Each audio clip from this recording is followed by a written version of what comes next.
What's up, everybody? It is week 13 of the Radio.com Sports Fantasy Football Show, final week of the regular season. And if you don't make the playoffs, you can apply for quarterback for the Denver Broncos. All right, let's kick this off. My name is Steven Andrus, joined by two members of our Radio.com Sports staff, Jesse Pantusco and Jordan Cohn. As always, we are getting your lineup set for week 13, beginning with pick 'em up, waiver wire options owned in less than 50% of leagues. And I'll kick things off here with my top running back pickup for the week. And it's Rams rookie running back Cam Akers. This guy was a darling of the fantasy community in the preseason, but an injury and then a three-man timeshare kind of submarine that early in the season. But I think we're starting to see him emerge in this backfield. In week 12, still only had 9 carries, but turned that into 84 yards and a touchdown. Compare that to just 19 yards on 10 carries for Darrell Henderson and 19 yards on 5 touches for Malcolm Brown. I think Akers is emerging here, and he could be a guy to help you in the fantasy playoffs, and especially in a run-heavy offense like the Los Angeles Rams. At the very least, this is a stash for me that you don't need to necessarily start in week 13, but again, just have another week to see how this backfield committee and the touches and the snaps emerge. I think Cam Akers' share is going to grow from this point forward. Jordan, how about you? I'm going to go with someone who just returned from injury in week 13 after being off the field since week 5, and that is Sammy Watkins of the Kansas City Chiefs. He didn't do much on the field in his return to action, but what can you do, honestly, when Tyreek Hill goes up for 200 yards and 2 touchdowns in the first quarter? And I played against him in 2 leagues, but that's besides the point. Obviously, Tyreek is target number 1, and Kelsey is right behind him. But also just as obvious is that they're not going to be putting up those numbers every week, and that if one of them happened to go down, there would be a massive void to fill. So Sammy Watkins is someone who, 1, you can stash in the event of injury, and 2, he did get targeted 7 times in his return to action. That's more than you can say about Hardman or Demarcus Robinson or any of those guys. He kind of immediately filled in that cog that was missing.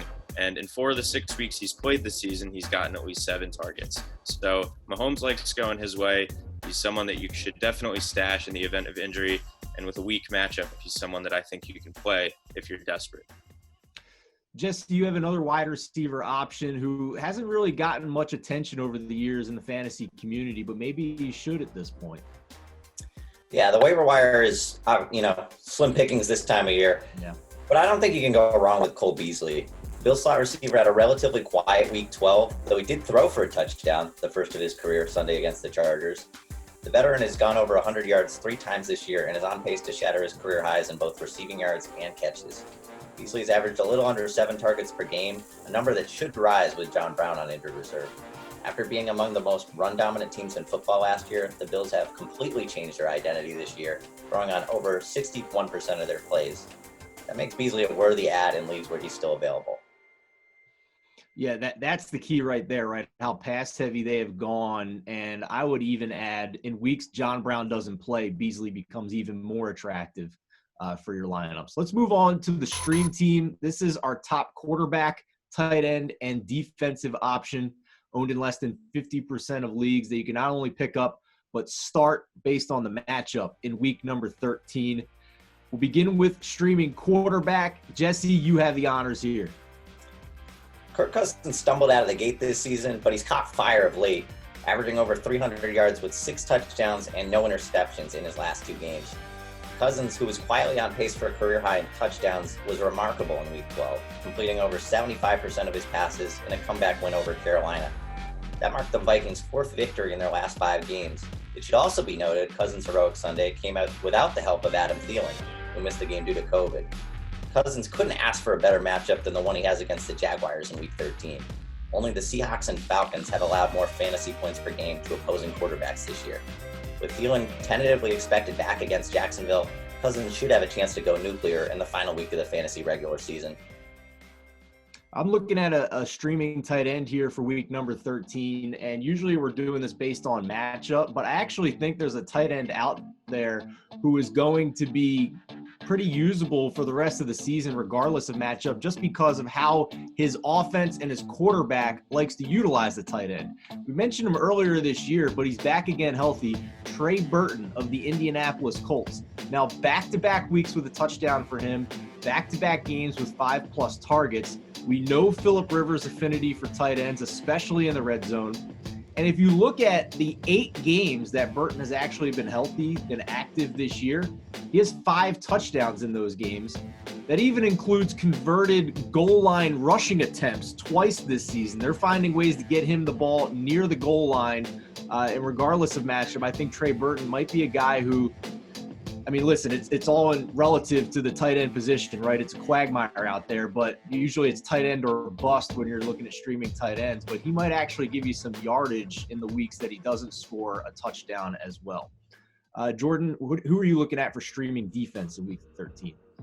I'm going to go with the Los Angeles Chargers for Week 13. It's still weird seeing a Patriots team on the opposite end of a recommended defense stream, but that's where we're at in 2020, especially with recent erratic performances from Cam Newton. He's been sacked multiple times in 8 of 11 games they've played. He commits turnovers all the time. Patriots have 22 turnovers in 11 games they've played this season, and they really haven't scorched an opposing defense since early on when they thought that Cam Newton was the sudden answer, and now they're saying, oh, maybe not so much. Either way, it looks to be a good matchup for the Chargers. Joey Bosa just had an all-pro type performance against the Bills, and he should continue to feast against Newton and the Patriots. And, you know, both teams have a solid floor. As I mentioned, the Patriots haven't really torched anyone recently, and the Chargers have not posted negative fantasy numbers to date, even when they've allowed a lot of points to teams like the Chiefs and others. And so I kind of like both sides of this matchup.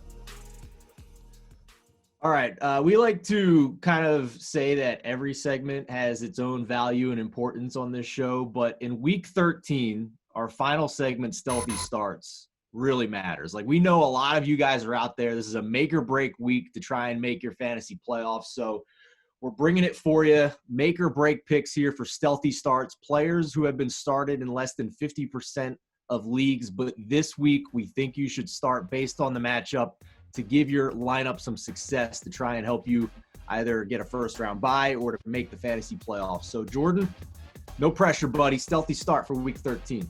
Yeah, and this one's kind of appropriate with that introduction because it's someone who I've stashed on my bench in a lot of leagues and someone who I've put on the waiver wire on this show before. I'm going to go with rookie Michael Pittman Jr. of the Indianapolis Colts. And look, he's going to be especially stealthy in Week 13. In Week 12, he had 2 catches for 28 yards. And the Colts' Week 13 opponent, the Houston Texans, didn't allow any Lions receivers to have big days in Week 12.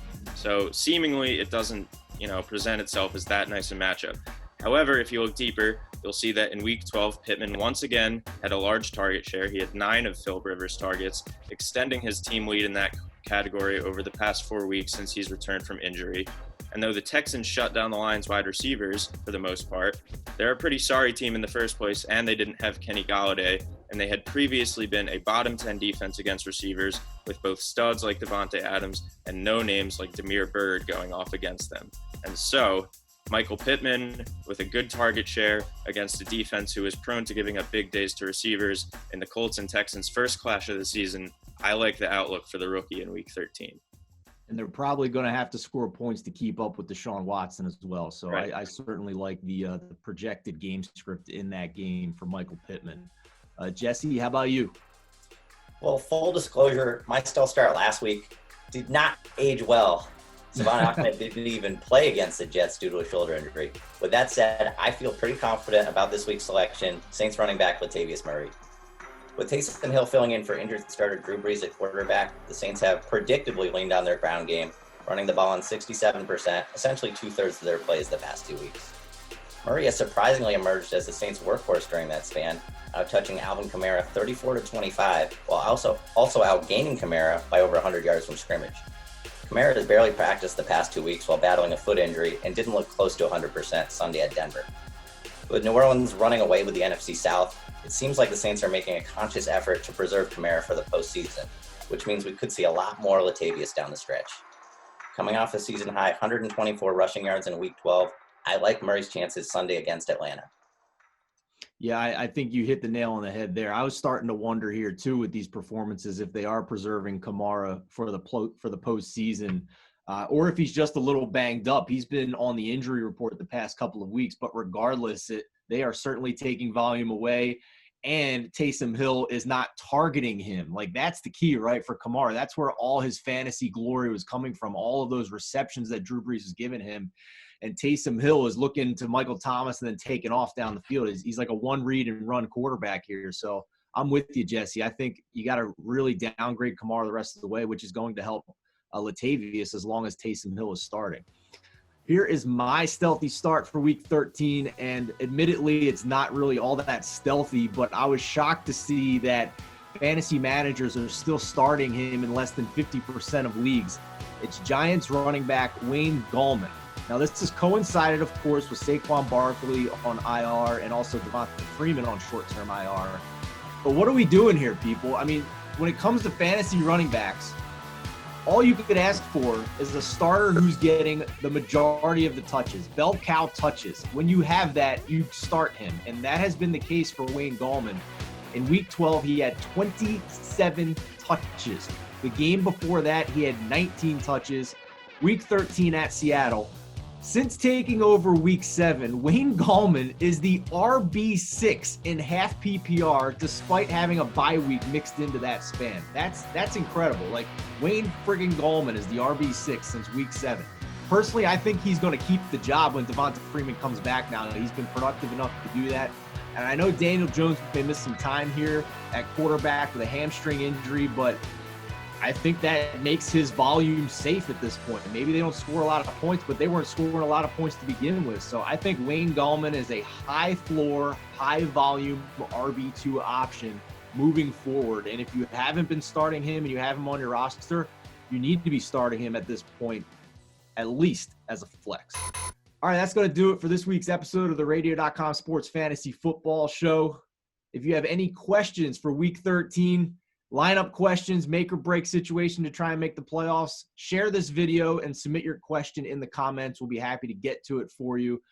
But for Jordan Cohn, for Jesse Pantusco, I'm Steven Andress. Good luck in the final week of the fantasy football regular season.